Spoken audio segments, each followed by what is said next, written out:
So what we're going to be doing now is making sure that we know where our students are. We have that assessment data. We're going to be looking at every student individually. They'll do that at the school level. And then they will talk about what are plans we can do to enrich a student's learning, who maybe a student has made great progress, or what are areas we need to provide interventions for students who maybe have fallen back behind academically. And our teams are ready. So for us at the district level, we are going to be pushing into schools. We're going to be providing support to our schools at least 4 days a week from our academic services division.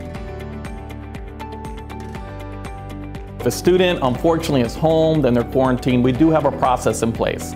Every teacher in Lee County will have a Google Classroom, and so students will go to that Google Classroom where those assignments will be. Teachers, they can choose to allow a student to Zoom in if they would like for them to Zoom in so that they could listen to that lesson. But that Zoom option really is the teacher choice.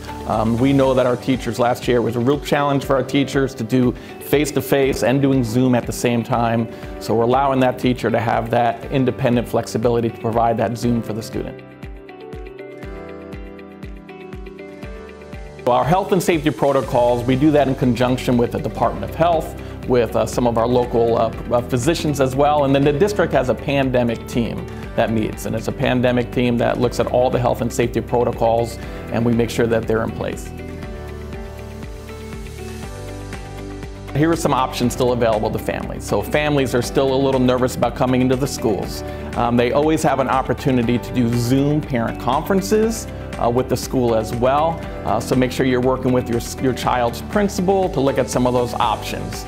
But always stay in contact with your child's teacher, and remember, attendance is important. So we want your student in school. So if your student's absent from school, check that Google Classroom to make sure you're not getting behind academically.